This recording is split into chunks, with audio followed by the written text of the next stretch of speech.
Hello, mic test. Hello.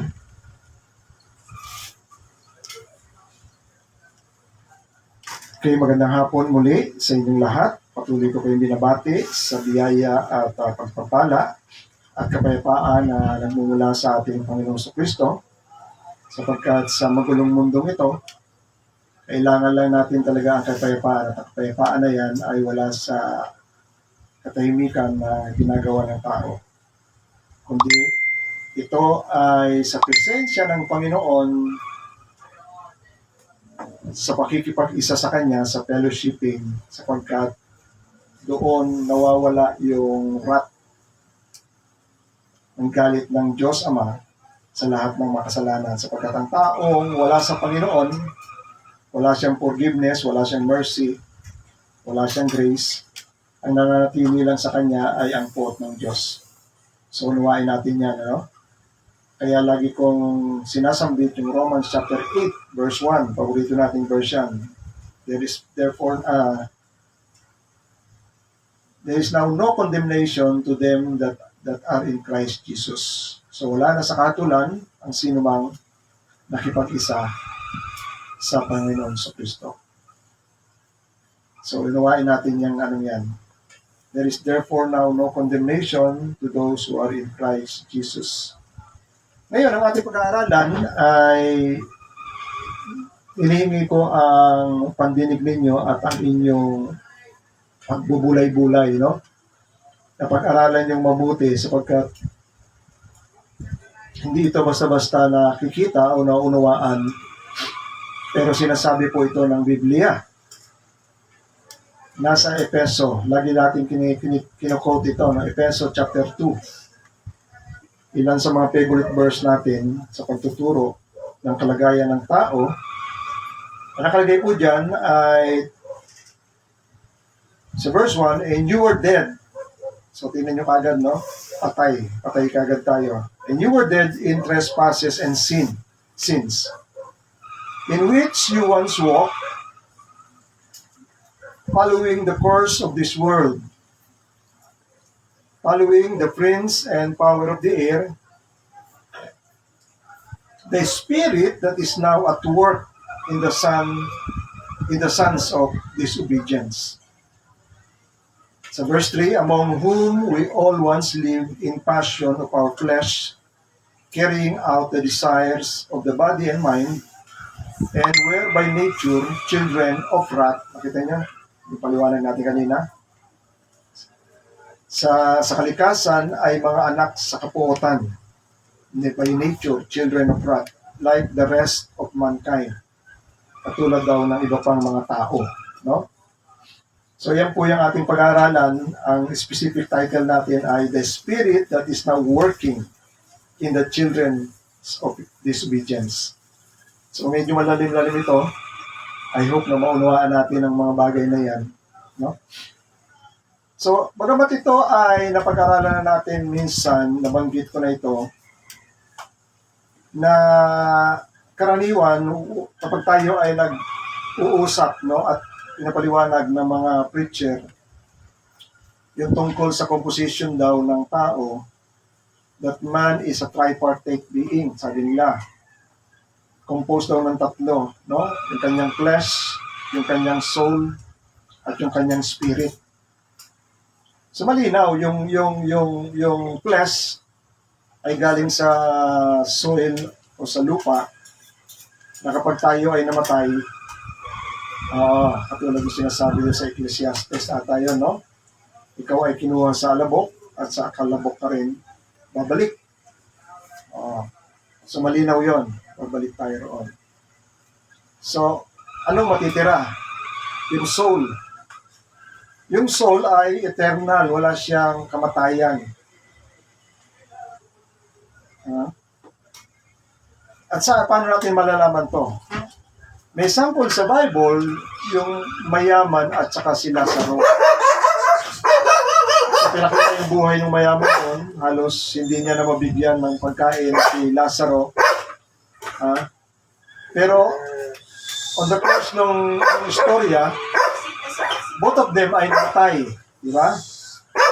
Pero kagandahan, si Lazaro ay dinala doon sa tinatawag na Abraham's bosom sa pinalalagyan. Ito ay kalagayan ng mga patay sa lumang tipan bago mamatay ang Panginoon sa Kristo, na tinatawag nating Hades, no? Hades. Pero doon sa Hades ay mayroong dalawang portion doon. Isa yung Abraham's bosom at isa ay may tatlo, no? Isa yung Abraham's bosom at isa yung lugar ng mayaman, na kung saan ay namulat daw siya at nakita niya na nasa gitna na siya ng mga apoy at talagang tawag dito, nagagalit ang kanyang ngipin sa init at ng apoy sa kanya. Pero between them ay meron sinasabi na bottomless pit, no? Napakalalim na balon na hindi sila pwedeng magpalipat-lipat. Meron din tayong idea about soul. So kita natin, no? Nandun sila. Hindi ibig sabihin iyon ay kasama yung katawang lupa nila. Dahil malinaw, inilibing pareha sila. At yung katawang lupa ay naiwan doon sa sementeryo. Diba? So, kaluluwa na yon, no? Kaluluwa na yon. So, how about the spirit? Yun ang Meron sinasabi sa Ecclesiastes, no? Nalimutan ko na yung verse, na pag namatay ay it will return to God. Nalimutan ko na eh. Hindi ko na maalala yung versikulo na yun. Saglit lang, tingnan ko ha. Sinasabi.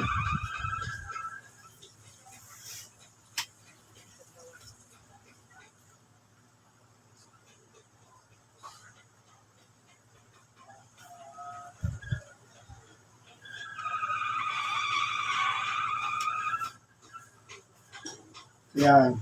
Ecclesiastes 12:7, no? The dust returned to the earth as it was, and the spirit returns to God who gave it.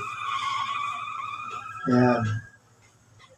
Ecclesiastes chapter 12, verse 7. So yung soul, no? Ang problema yung soul. Kasi yun ang dadanas ng walang hanggang kaparusahan na inilalaan ng Diyos. Kaya nga pag inilalagay sa illustration, parang nag-illustrate tayo ng tatlong itsura ng parang tao. Sabihin ito ay body, ito ay soul, ito ay spirit. Parang ganon. Parang mukhang tao rin. No? Pero hindi natin napapansin, may binabanggit ang Bible about different spirit. Ano yan?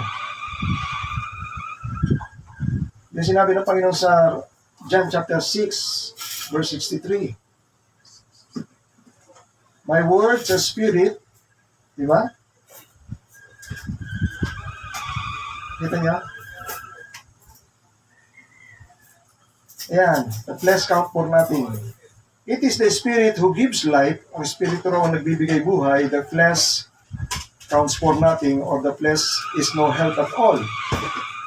Sabi ng Panginoon, the words that I have spoken to you are spirit and life.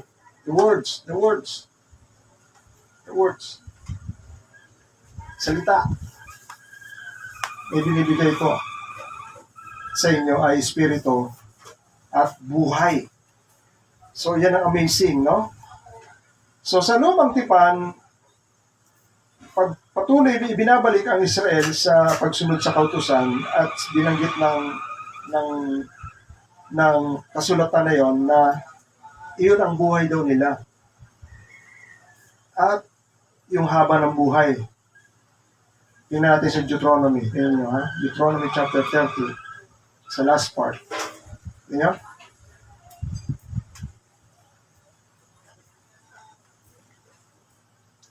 Ang sinasabi rito ay ang pagsunod sa kautusan. But if you turn away and will not hear but be drawn away to worship other gods and serve them, I declare to you today that you are surely perish. You shall not live long. Hindi kayo mabubuhay doon sa lupay na pupuntahan ninyo.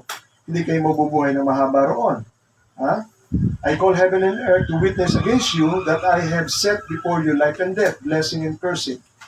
Therefore, choose life, that you and your offspring may live. So ano yung pinag-choose sa kanila? Pinag-choose sa kanila, susunod ba kayo sa mga lituntunin at kautusan pinasusunod ko sa inyo sapagkat iyan ang inyong buhay at ang haba ng inyong itatagal doon sa lupain na inyong aaliin.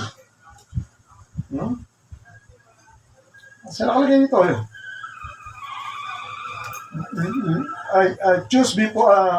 I place before you life and death, cursing, blessing and cursing. Therefore, choose life that you and your offspring may live. Yung iniisip natin na buhay ay parang patuloy tayong hihinga. Pero hindi pala yun. Yung live na yun, yung pala yung living ng pamumuhay na matuwid sa pagsunod lang sa kautusan. As long na sila ay sumusunod sa kautusan, yun talaga ang inordain o itinalaga na ng Diyos na klase ng pamumuhay na matuwid sa harapan niya. Kaya nga sinabi ni Apostol Pablo na itong pagsunod sa kautusan na ibinigay kay Moises, ito ay righteousness of God. Katuwiran ng Diyos. No? So, ibig sabihin, ito na yung i-design ng Diyos na klase ng buhay na hinanap sa atin. Dahil pag hindi tayo sumunod doon sa, nagkakasala tayo at tayo ay parurusahan. Bukod doon, yung hindi pagsunod, yun pala ay the way to death. The way to death na hindi natin naunawaan. Kaya yung binasa natin sa Ephesians chapter 2 verse 1, you were dead in your trespasses. Ito yung pagsunod, yung trespasses dito. Anong kalagayan meron ka na rito? Dead. Kasi yung life na sinasabi ng Diyos ay nandun lang sa pamumuhay na matuwid. Nanintindihan nyo ngayon? Yun ang hindi natin naintindihan. Hindi yung binibigyan ka na para bang, yung inisip siguro ninyo para bang nilagyan kayo ng host ng Diyos o may hangin habang kayo sumusunod, binobombahan kayo ng hangin. Kaya kayo nabubuhay. Parang gano'n na siguro yung inisip. Hindi gano'n. Kundi yun ang buhay na tama. Yun yung sabi niya. Yung full potential ng buhay ay naroon sa mga bagay na sinabi na ng Panginoon. Na ito na yung itinakda kong buhay o klase ng buhay na dapat kong mamasdan sa inyo. Particularly, binanggit namin o pinag-aralan namin sa Teopilo kanina, yung 10 Commandments. No? So alam niyo ba yun? 10 Commandments? 4 doon, particular sa Diyos, 4 doon ay sa tao. At yung 4 na patungkol sa Diyos, pag na-disobey mo yon, puro death ang penalty doon. Even Sabbath, breaking ng Sabbath, may sample tayo sa Bible na binato. Ano yon? Ako, si Yahweh, ang Diyos na naglabas sa inyo sa Egypt, number 1. Walang ibang Diyos. Ang Diyos ni Abraham, ako, at ni Isaac. Ang Diyos ng Bible. Ang Diyos na gumawa ng langit at lupa. Number 2, huwag gagawa. At huwag yuyukuran, ni paglingkuran. Pangatlo, tungkol sa pangalan niya.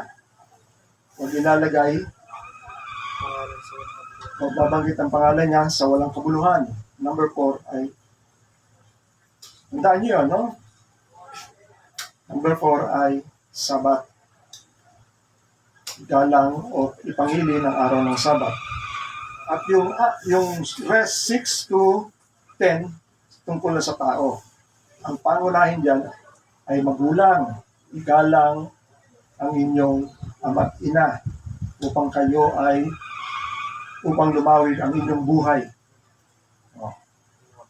Sunod doon, huwag papatay. Tandaan niyo yan, ha? Yung pagkakasunod, huwag papatay, ha? huwag magnanakaw. Ay, hindi.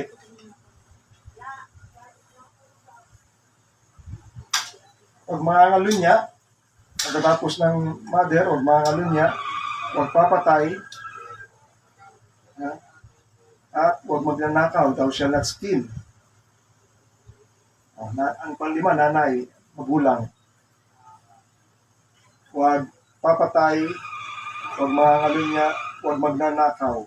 So, dalawa na lang. Pangsiyam ay huwag magsasaksi ng di totoo laban sa kanyang kapwa. O huwag magsisinungaling. Kasama yun doon. Sasaksi ka ng false, di nagsisinungaling ka. Di ba? Huwag ka magsisinungaling. And number 10 ay huwag mag-iimbot. Huwag pagnasaan ang mga bagay sa iyong kapwa. Huwag pag-imbutan ng kanyang asawa, huwag pag-imbutan ng kanyang bahay, huwag pag-imbutan ng kanyang alagang hayop, huwag pag-imbutan ng kanyang mga gamit. So, napakadali lang. So, lahat yun ay matuwid. Once na yung nag-depart ka dyan, isa pang meaning noon na that you may live long, wala pang Diyos doon. Pag hindi nyo nasunod yan, sabi ng Panginoon, I declare to you today that you will surely perish. Kayo ay malilipol. Paano kayo malilipol? Kayo ay maglilipulan sa isa't isa. Umpisa pag nagtaksil na yung asawa sa kanyang asawa, pinapatay na ng asawa yung asawa. Yung kapitbahay, pinagnanakawan na yung kapitbahay niya. Anong gagawin niya? Papanayin niya yun. Sabi ng Panginoon, hindi kayo mabubuhay ng mahaba. Kasi wala na kayo sa righteousness eh. Yung wala sa righteousness, pabigat na yon. Kaya may kita niyo kung bakit totally ang buong mundo magulo. From umpisa sa pamilya, pasinin nyo na lang. Pag tinatanong nyo yung mga problema sa loob ng bahay, pasinin nyo. Pag na-analyze mo kagad, yung nangyari sa kautusan, wala sila sa kautusan. Nakita nyo? Wala sila sa kautusan. Kaya may gulo. Kasi wala na sila sa righteousness. Kaso ang problema sa panahon natin ngayon, iniisip lang nila, Ten Commandments, pang-Katoliko lang yan. Meron din kami religion. Sundin nyo inyong kautusan yan sa Katoliko, hindi nila alam panglahatan yun. Okay? So, yan ay yung kalagayan natin ngayon. Pero ang kagandahan, tingnan nyo, no, yung binabanggit ko kanina, last time, pinaliwanag natin to, hindi ito basta-basta nararamdaman, kailangan unawain natin kung paano tayo pinalaya ng Panginoon. Sinabi ng Bible, if the Son sets you free, you are free indeed. Yung mga nagsisimba, sabi niya pa, if anyone is in Christ, he is a new creation. Sa buong taon niya na nagsisimba, hindi naman siya naging bagong nilalang. Hindi niya naunawaan yung mga bagay na yon. No? Pero merong nangyayari.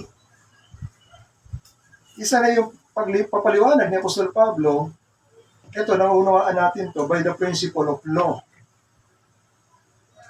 Yung law na pinanggalingan natin, sinasabi sa Romans chapter 8, verse 1, no? Diba? So, therefore, there is therefore now no condemnation to those who are in Christ Jesus. Then, verse 2, for the law of the Spirit of life in Christ Jesus, yung batas daw ng Espiritu na nagbibigay buhay, na kay Kristo Jesus, pinalaya tayo doon sa isang kautusan. Ano yung isang kautusan na yun? The law of sin and death. So, medyo maunawaan mo yan, no? Wala ka na doon. Para bang mga bansa, pag pumunta ka dito sa Pilipinas, sa Japan, sa Pilipinas may martial law, isakop ka ng martial law kasi sa Pilipinas yung martial law. Pero kung inilabas ka sa Japan, walang martial law doon. So, walang mga restraining doon. Yun din ay pinaliwanag patungkol sa batas ng pag-aasawa. Dito mas malinaw yung illustration. Dahil as long na kayo ay kasal, kayo ay binded by the law na hindi nakikita, pero sabi nila, ang marriage ay papel sa mga hangal nyo. Paano kayo pagtatali? Paano kayo ibabind ng papel? Ibinabind kayo ng law, the law of marriage. Kahit sirain mo yung papel, since kayo ay binded ng law, hindi ka pwede pa rin makipagrelasyon sa iba. At kapag nakipagrelasyon ka, it is a sin because lumalabas ka sa kautusan. So doon tayo, yun yung law na yun. No, nung namatay ang Panginoon Kristo at na tayo ay nakipag-isa sa Panginoon Kristo, hindi na tayo sakop ng law ng sin and death. At ang death, pinaliwanag ko sa inyo, it is the power of Satan. Kaya nakaka-infiltrate siya, kaya siya nakaka-buisit sa mga tao. Kasi naroon tayo sa zone niya, sa kingdom niya. Yun yung sinasabi sa Ephesians chapter 2 verse 1. Kung para malinawan ninyo. You were dead in your trespasses and sin. Ito yung kingdom natin. In which you once walked. Diyan kayo lumalakad, diyan kayo nabubuhay. Following the curse of this world. Ano ang curse ng mundo? Mga passion.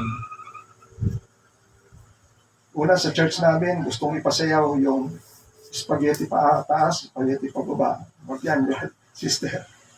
Ngayon, anong uso? Hawak mo ang beat.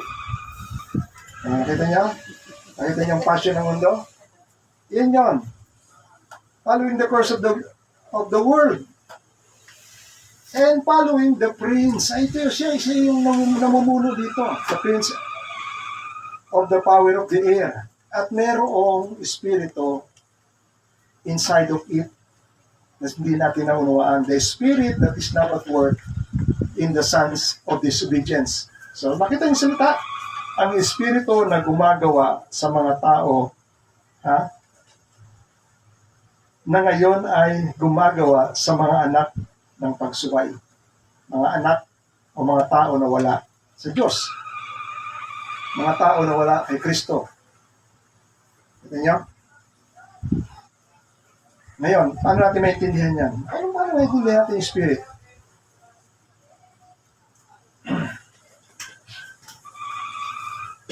Tandaan ninyo, itong espiritu na ito yung sinasabi sa Biblia. Meron doon sa kwento kay Ahab, nung patuloy na nagkakasala si Ahab, nagkaroon ng council sa langit at nag-judge na ang Diyos sa ganitong paraan. Sino ang hihimok kay Haring Ahab para sumugod sa gera at doon siya mamatay? Iyan ay declare ng judgment ng Diyos kay Ahab. Pero sa baba, ang puso, wala siyang alam doon ang puso ni Ahab, hindi ba atin yung Ramot Gilead? Yung Ramot Gilead na lugar, iyon ay nasa lugar ng Manase. Sa East Manase. Ito malaking West Manase, East Manase. Jordan River yan, dito. Naalala ni Ahab, gusto pa niyang kasapakatin si Jehoshaphat para tulungan siya sa away para pakikipaggera para maklaim yun. Pero yun na pala yung magiging judgment at final destination niya. In what way? Di ba sabi ng Panginoon? Ang talino ng Panginoon, ang katalinuhan at ang kabanalan ng Diyos, makikita mo sa mga gawa niya. Sabi ng Bible, all His works is perfect and all His works are righteous. Ano? Ang salita ng Panginoon, kapag ikaw nagkasala, mamamatay ka. Di ba? Yung Panginoong way. So, sa paanong paraan may si Haring Ahab? Sabi ng Panginoon, sino ang hihimok o mag-aalyur, no? Nagsiseduce kay Haring Ahab na para lumusog. Sabi ng isang espiritu ganito, sabi ng isang espiritu ganito. Sabi ng isang espiritu, ito yung sa verse 22, And the Lord said to him, and yung nagpresenta ng Espiritu, nagsabi niya, ako ang gagawa. At sinabi ng Panginoon sa kanya, by what means, sa panong paraan. And he said, I will go out and I will be a lying spirit in the mouth of all his prophets. Ako'y pupunta roon, ako ay magiging bulaang espiritu sa bibig ng mga propeta. And sabi ng Panginoon, and he said, you are to entice him. Mahihimok mo siya, masisidyos mo siya. And you shall succeed to do so. Magtatagumpay ka. So pinayagan ng Panginoon. Ngayon, sinabi ni Micaiah, harap niya yung mga bulaang propeta kasi iyon ay usapan sa taas, hindi alam ng mga tao sa baba yun.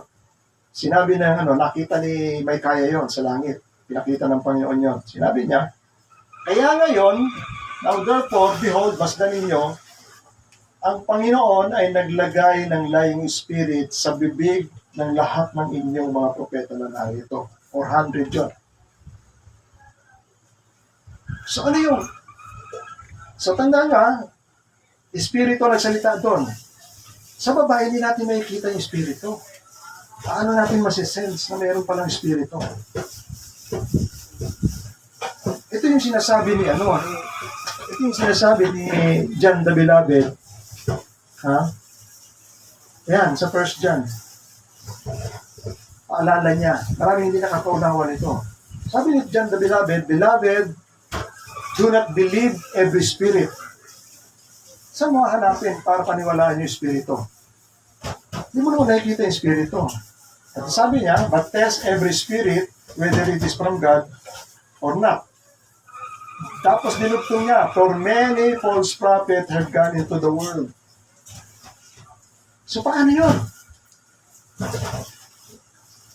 Di ba sinabi ko sa inyo, isang konsepto ng espiritu na sinasabi sa Bible, my word is spirit and have life, sabi ng Panginoon.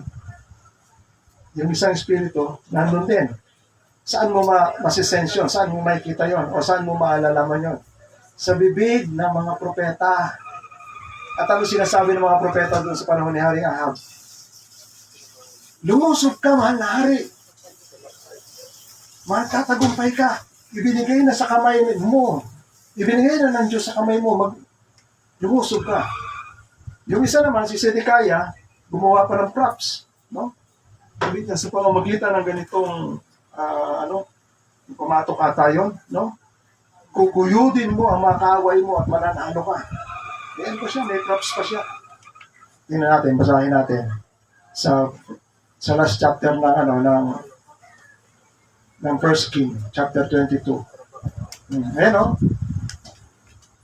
no? Sinabi ng hari, 400 prophets, Sabi ng 400 na prophets, shall I go to battle against Ramoth Gilead? Ang sabi ng mga propeta, go up, for the Lord will give it into the hand of the king.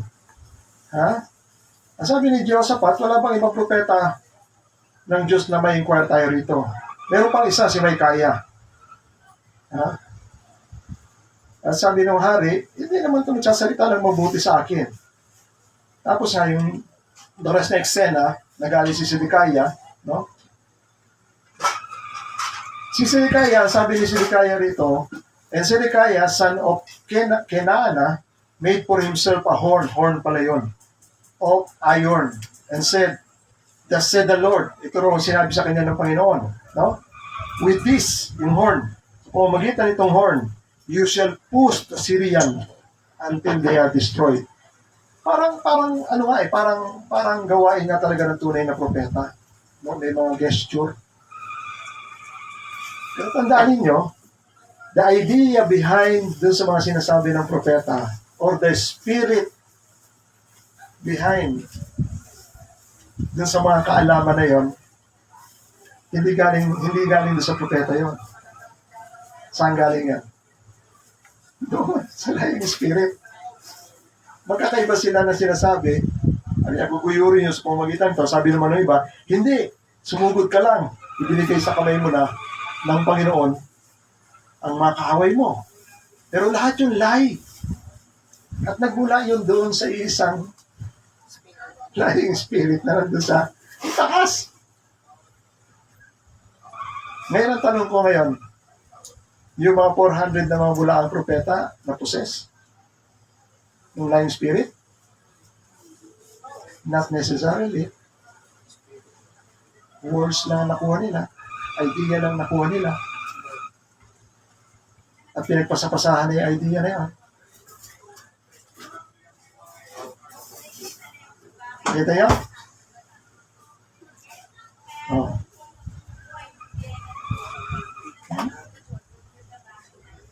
The same spirit na sinasabi ng Panginoon, tandaan ninyo, no? Kaya napakahalaga yung salita ng Panginoon dahil yung salita ng Panginoon na Espiritu. At yung Espiritu na yun, iyon ang magbibigay sa iyo ng kaunawaan at karunungan sa katotohanan sa mga bagay na nangyari. Dahil ang salita lang ng Diyos ang nagsasalita ng totoo sa mga nangyari sa paligid. Pag hindi mo kinuha yon, ibang Espiritu ang makukuha mo. Kaya ngayon, ang magkakatotoo, ang sinasabi ng Panginoon sa mga tao na yan, makinig man sila ng makinig, sinabi ng Panginoon kay Propeta Isaiah, hindi sila makakaintindi. Tumingin man sila ng tumingin, hindi sila makakita. Sapagkat, binigyan sila ng Diyos ng Espiritu ng pagkahimbing, stupor. Iyon yung ibinigay ng Diyos doon sa mga propeta. Lying spirit is a stupor spirit.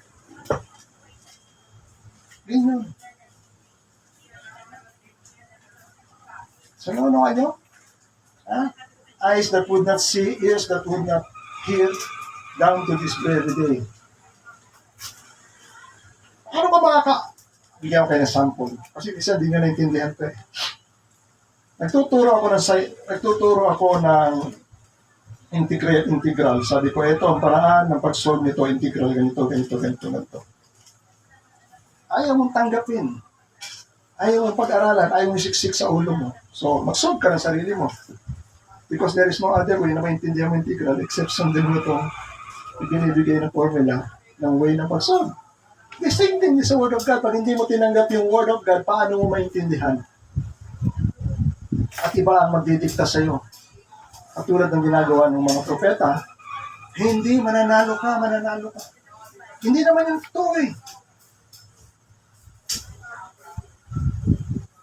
Lying nga yun eh. At hindi galing sa Diyos yun. Oh. Ngayon, naintindihan mo na ngayon. Sa title natin. The Spirit that is now working in the children of disobedience. Iyon na ngayon ang Espiritu na nag-work kay Ahab. Susugod talaga siya. At mamamatay siya. Kasi pinaniwalaan niya, hindi ang katotohanan, kundi ang kasinungalingan, at the same time, judgment na rin ng Diyos sa kanya yun. Kita niyo, wisdom ng Diyos? Pag ayaw mo sumunod sa kanya, o di ano dadamputin mo, sarili mong karunungan, at karunungan ng sanlibutan na hindi naman totoo. Kaya tigas ang ulo mo. Di sumugot ka. Bibigay naman sa iyo ng Panginoon yan eh. Pero anong end mo? Sabi ng Panginoon, you will surely perish. I declare, sabi ng Panginoon, dinideklara ko na ngayon pa lang sa inyo, dinideklara ko na sa inyo pag hindi kayo susunod sa kautusan at matuwid na kautusan ito. Hindi kayo tatagal at malilipol kayo doon sa lupain na pupuntahan ninyo. Ngayon, ano sabi ng Panginoon? Ano ang sabi ng Panginoon? Doon sa John 14. Anong katangian ng salita ng Panginoon? Kaya lahat tayo, even Christian, hindi lang mga pastor, maging napakaingat sapagkat Pag hindi niya na-capture yung totoo, yun ngayon ang iiral, maging sa iglesia, maging sa samahan, susundin nila. Kaya nga, dyan ako mabilis umalis sa Pentecostal theology. Kasi kitang-kita mo na kaagad na marami silang palpak na ginagawa. Prophesy ka. Siya lang magpo-prophesy, hindi galing sa Spirit. Ang tunay na prophecy galing sa Espiritu ng Diyos. Wala naman siyang Espiritu ng Diyos na bumababa sa kanya para mag-prophesy siya. So, ipo-prophesy niya, parang gawain niya ng Pentecost yun. Pero ipo-prophesy mo yung binata. Nasa babanggitin mo kasama yung kanyang asawa, katulad ng Bishop Louie. Yalata mo na, hindi galing sa Diyos dahil mali. Oh. Pero nag-prophesy doon sa isang lalaki, lulusubin mo yung isla na ito, dito ka, sinasabi ng Diyos, dito ka mangangaral. Pinayunaan niyo kasi pinag-prophesy siya, punta siya sa isla. Wala siyang na-evangelize. Bakit? Kasi walang tao. Mabasa mo yun. Ngayon ang tanong, anong espiritu meron doon? Lahat yung lying spirit.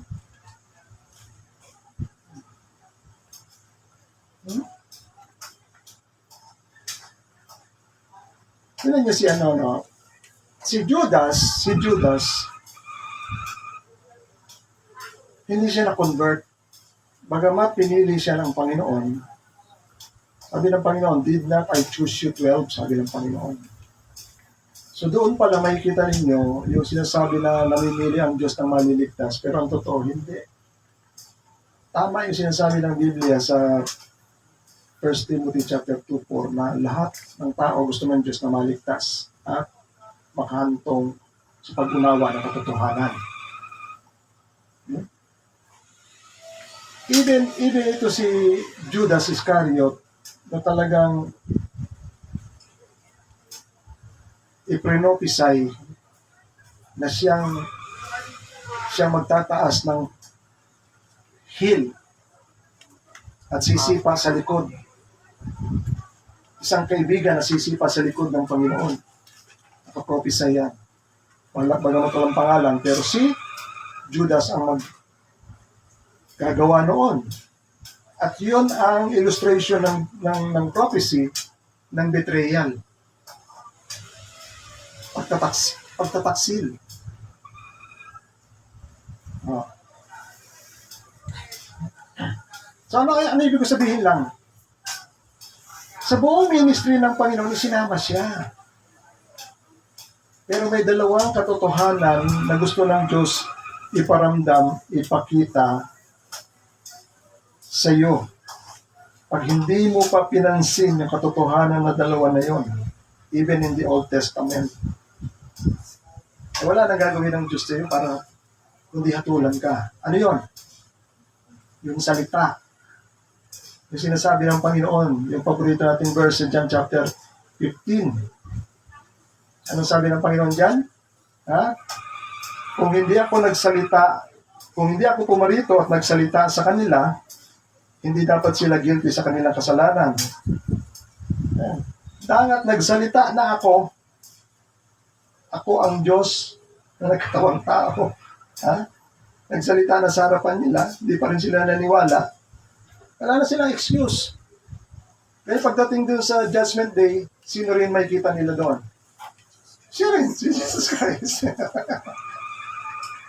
At sasabihin lang ng Panginoon, when I first time I came to you, salvation yun. At hindi mo tinanggap. Pinersikit mo pa ako eh. Hinamak mo pa ako. Ay may time yun. Ngayon, hindi na time para magligtas. It is a time for judgment. Ito na yung katotohanan na sinasabi ng Panginoon, the time na every knee will bow down and every tongue will confess that Jesus is Lord. Pero ang malinaw doon, sabi ng Panginoon, may word ng Panginoon, on the judgment day, there is one that will judge them. I will not be the one who will judge them. Sino? Nalala niyo? the very word that I say to them. Yung mismong salita na sinabi ko sa kanila, yun ang hahatol sa kanila. Yung salita na hindi nila pinaniwalaan. Oh. Number 1. Number 2, sabi ng Panginoon, kung hindi ako gumawa ng mga gawa na walang ibang gagawa, kung di ako lang, hindi na sila guilty sa kasalanan. Ibig sabihin, the miracles, or all the miracles that I perform in their sight. Ayun yung sinabi ng Panginoon dun sa mga ayaw pumasok dun sa land of promise dahil nakita nila ng mga higante. Sabi ng Panginoon, yung na Bible study natin, they test me 10 times. Kahit na gaano karaming mga miracles and signs na ginawa ko sila nung nilabas ko sila sa Egypt, hanggang ngayon, hindi pa rin sila sumasampalataya. They didn't believe. And they test me 10 times. Sabi ng Panginoon. Kaya ganun pa ang Panginoon, hindi sila makakapasok sa lupa yung pangako. Lahat sila mauubos dito sa disyerto. Kaya sila pinag-wonder ng 40 years. Alam ng Panginoon kung hanggang kahuli-hulihan, kung sino yung rebelde, within 40 years, okay, may iwan talaga doon sa ilang. Pero makikita ninyo, naroon pa rin ang mercy ng Diyos. Ang haba ng 40 years. Pero wala kang magbabasa na may isang nag-repent. Hindi mo? 40 years, wala nag-repent. Oh. Nakita niyo ang mercy and wisdom ng Diyos. Ngayon, ito si Judas, nakita niya lahat yun. Nangaral ang Panginoon, lalo na yung grace, yung pangangaral na salita ng Panginoon, yun yung grace. Na kapag nanampalataya ang tao, doon mangyayari, whoever believes will not perish but have everlasting life. Yun yung beauty sa panahon ng pagparito ng Panginoon, yung grace na yun. Yun ang dala ni Jesus Christ. Kapag ikaw sumampalataya, kahit sandamakmak ang kasalanan mo, hindi na titignan ng Diyos sa iyo yun. Hindi ka na pananagutin. Bakit? Kasi ako napapasan, sabi ng Panginoon, ako napapasan lahat noon. So nakita ni ano yun?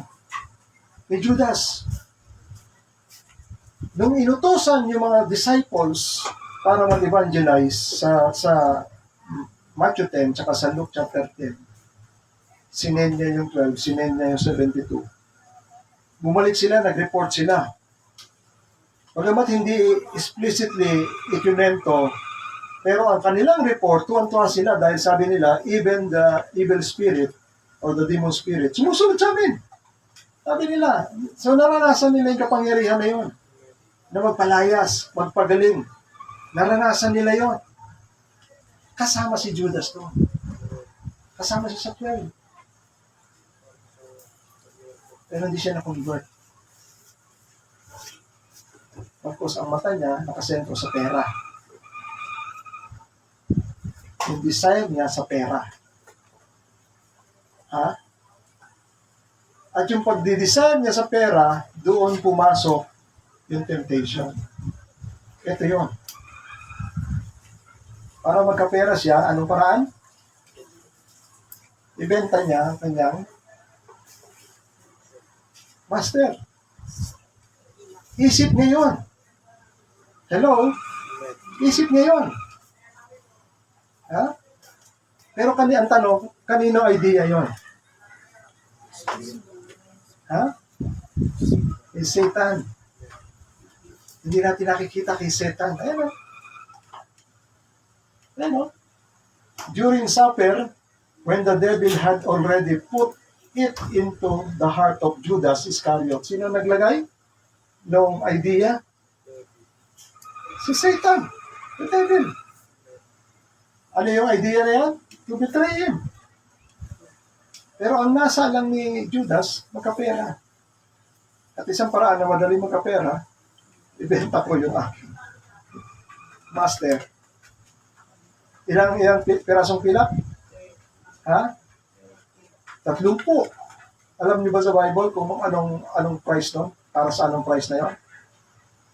sa isang slave. Yun ay price ng isang slave. Ganun lang kamura ang Panginoon. 30 pieces of silver. Binenta niya. Ngayon, doon sa John chapter 13, kaya sinasabi ko sa inyo kanina, so ano yun? Spirit yun. Yung idea na pumasok sa puso ni Judas, iyon ay espiritu na ibinigay sa kanya na hindi niya alam. Pero nag-work out yun sa evil desire sa puso ni Judas. Yun yung sinasabi dito sa sa James chapter 1. Natutokso ang bawat tao at siya ay natutokso at nadadala sa sarili niyang desire, by his own desire or his own evil desire. No? At yung evil desire na yon, yung evil desire na yun, sabi, pag namuo, alam niyo ba yung namuo? Nag-conceive. Yung desire na yan, when it conceived, anong kasunod doon? Magsisilang yon o magbubunga yon ng sin. Ano yung sin? I-execute nila. Nag-conceive na yung desire na yon to betray. Pero sa kanya, hindi betrayal yon. Ano yon? Nagkapera. So para siya magkapera, i-execute niya na. At yung pag-execution niya, iyon na yung sin. It will give birth to sin. Oh. Ha? Ang Diyos, ganun din. Sa mga Kristiyano, ganun din ang Diyos.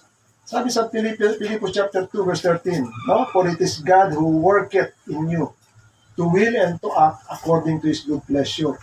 May ano ang nag-uudyok sa inyo para gumawa kayo ng mabuting layunin at kaluguran ng Diyos? Ano ang nag-uudyok sa inyo? Yung Espiritu ng Diyos. Pero in what way, paano maunawaan na siya inuudyokan, ikaw inuudyokan ng mabuting nasa na gawin ang kalooban ng Diyos? Ano yan? His word. Doon mo na malalaman. Thou shall not commit, thou shall not kill. Yan lang yan. Walang iba mag-uudyok sa iyo, yun lang. Nagbibigay sa iyo ng knowledge. At hindi ka mamamali dahil alam mo, yun ay salita ng Diyos. Hindi salita ni kung sinong Pilato. Alang salita noon.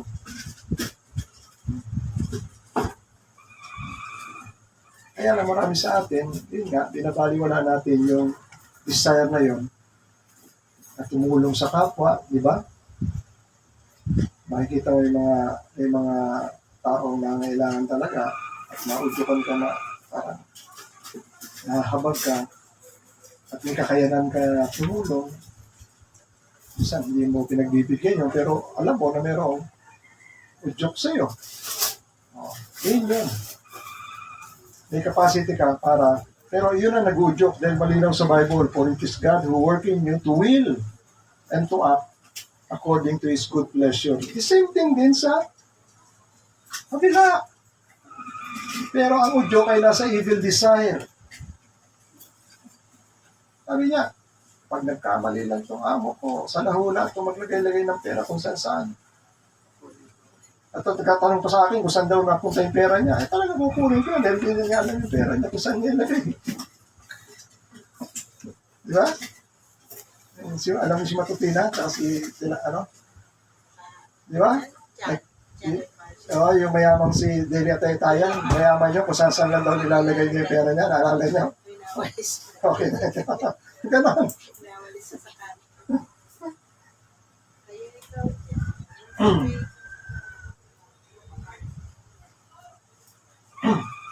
So, ayan na. So, John 13, tinan nyo, no? Nagkaroon na ang Panginoon ng communion Inamin niya na yung communion. Sabi ng Panginoon, John 13 verse 21, after saying this, sa John 31, tingnan natin yung John 31. John 13. Sa Jesus, hinugasan ng Panginoon yung mga paa ng kanyang mga disipulo,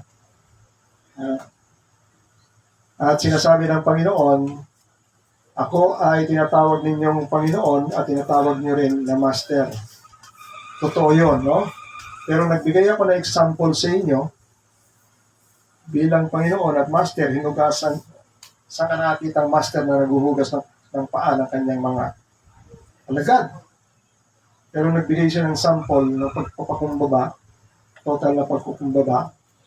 Iyon ay pagpapakita ng pag-ibig niya dahil sinabi sa unang verse yan, now before the feast of the Passover, when Jesus knew that his hour had come to depart, sabi riyan, having loved his own who are in the world. Kasi yung salita, he loved them to the end.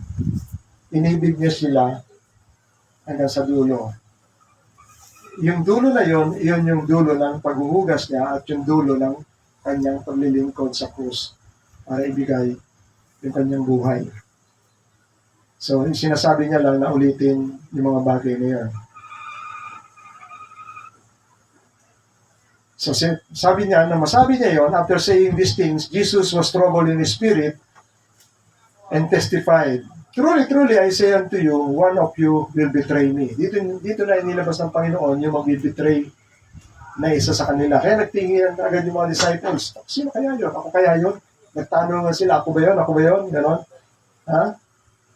Ngayon, hinudyatan, nakita nyo?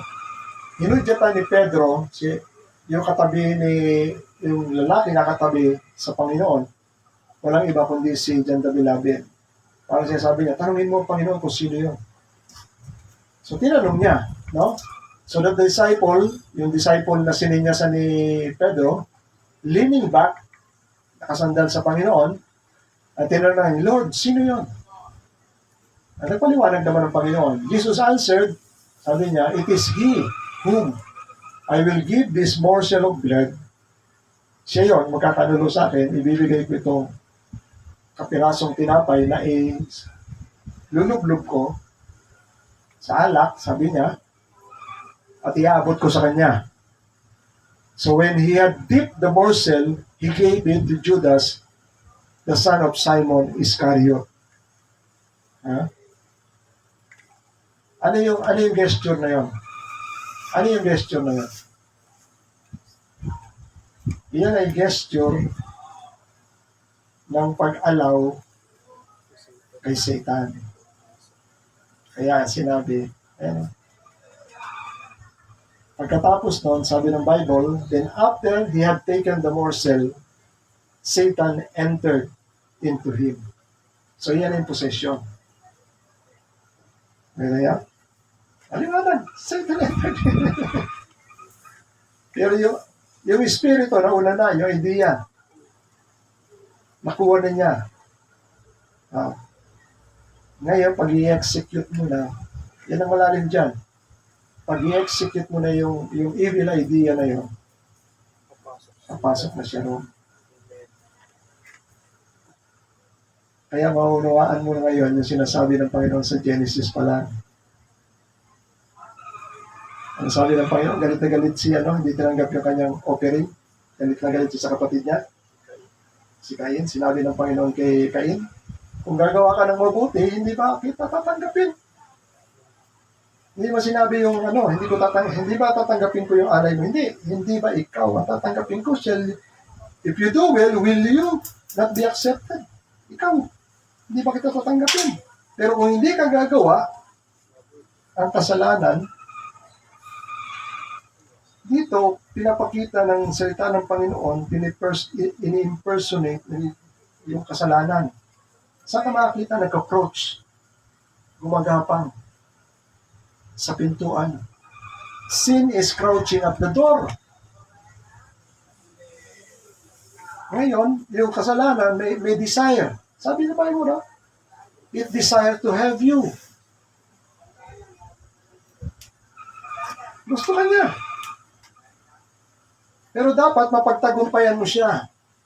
Kaso karaniwan, hindi niya napagtatagumpayan. Pag galit-galit siya, gagawa talaga siya. Intindihan niyo? Pag gusto kong kunin pag nandun yung pera, natutukso ka, kukunin ko talaga yan. hindi ko napagtatagumpayan yan.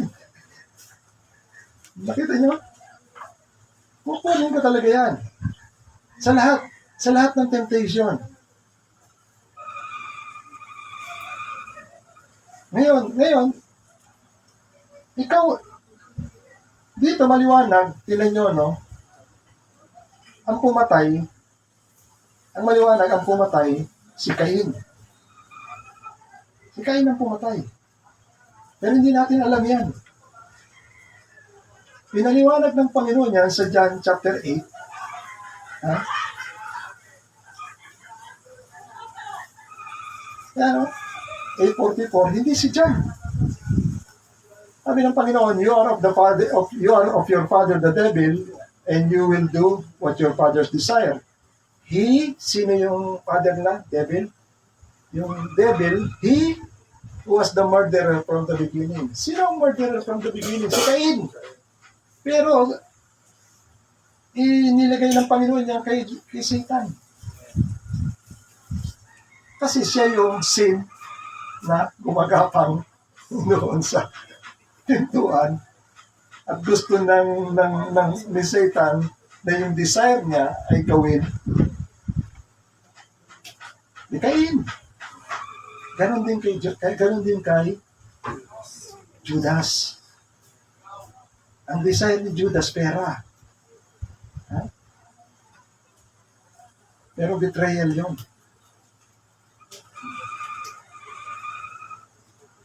Kita niya? So, naunuhan din na. No? Yung ibang klaseng espiritu na, yung title pa rin natin, balik tayo dun sa title. Ha? The spirit who is now working at the children of disobedience. Ang espiritu na siyang kumikilos o gumagawa sa mga anak ng pagsuway. So, anong espiritu yon? Iyon ay mga idea o mga kaalaman na hindi totoo. Na iyon ang sinusunod ng mga tao. Ngayon, naglilinaw ako sa inyo. Kapag sinabi ko na, hindi naman ako lalaki, babae ako. Paano siya, laki ng ano niya. Pag inano niya, laki ng kalipit niya. Sabi ng isang preacher, wala ka namang bahay bata. Ha? Kahit na anong bali-bali ng kamay mo, hindi mo pwedeng gawing she. He pa rin.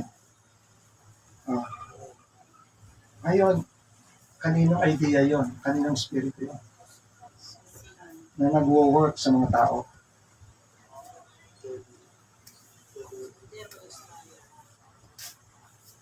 Ano?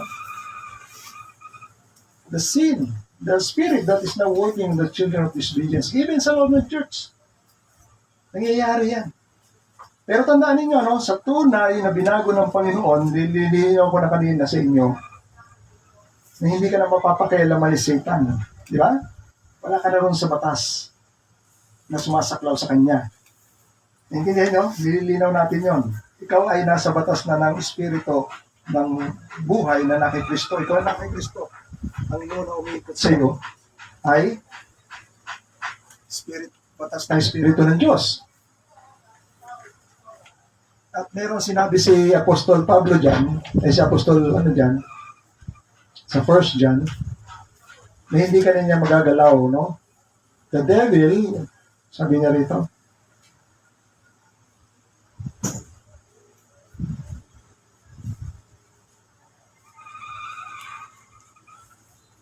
hindi ka magagalaw kasi sabi ng Bible, greater is He that is in you than He is in the world. Mas makapangyarihan ang nasa sayo kaysa nasa libutan. So, hindi siya makakapasok. Hindi siya makakagalaw sa iyo. No?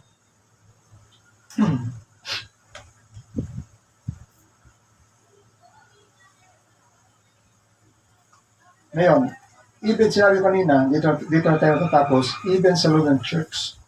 Kaya nga kailangan maging matalino tayo at mapagmatsyag. Basta sinasabi lang natin, ang mga pagbabatayan natin ng katotohanan ay unang-unang literal na sa salita ng Diyos. At kailangan na unawaan natin yung salita ng Diyos. Hello? Pag hindi totoo, katulad nito sa loob ng church, ano yun? Sabi ng Bible, sabi ng Panginoon sa communion, this is my body, this is the new covenant in my blood.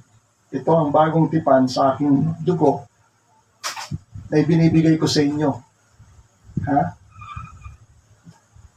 This is my blood, sabi ng Panginoon. This is my body.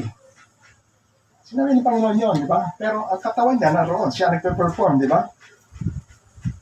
And then later on, sinabi niya, do this in remembrance of me. Gawin niyo to bilang pag-alaala sa akin. Ngayon, ipinapangaral yan ng ibang relihiyon. Pag ginagawa natin to, itong tinapay, tunay na katawan ni Kristo. At itong saro ay tunay na dugo ni Kristo. Yung doktrina nila ng transubstantiation. Totoo ba yun? At ginagawa nila yon dahil nandun daw ang grace. Dahil muli nilang sinasacrifice, although hindi literal, kundi sa pamamagitan ng nagsasacrifice ulit sila doon. Yung kamatayan ng Panginoon. Sabi ng Bible, this is in remembrance of me. Alin na mas totoo na dapat natin pa kunin? Gawin nyo yan bilang pag-alaala sa akin. Ito katas, ito ay tinapay, hindi tunay na katawan. Bilang pag-alaala kay Jesus Christ. So, kaninong idea yun? Nakita nyo? Marami. Kaya, yan sinasabi natin. Kasi yung Espiritu ng Diyos, iisa lang ang katangian. Pag yan ay nasa Espiritu ng Diyos, anong sabi ng Panginoon? Bibigay ko sa inyo ang Espiritu. Yan. If you love me, you will keep my commandments, and I will the Father, and will give you another helper for your benefits. Yung helper is Paraclete. Even, yung helper na yun, iyon yung Espiritu. Even the Spirit of Truth. Anong Espiritu ibibigay ng Diyos sa inyo? Katotohanan. Kaya pag nagtatabi-tabi kayo at nagsasalita sila ng parang wala sa Bible yan Parang iba yung idea niyan. Hindi yan ang idea na sinasabi ng Bible So maunawaan mo na. Ang sunod na tanong doon, ano bang grupo ninyo? Ano bang religion ninyo? Doon na mabubulgar yun. Amen? Yes. So I hope na naunawaan nyo na, no? Yung pinapaunawa natin sa inyo. No? Yan ang dahilan.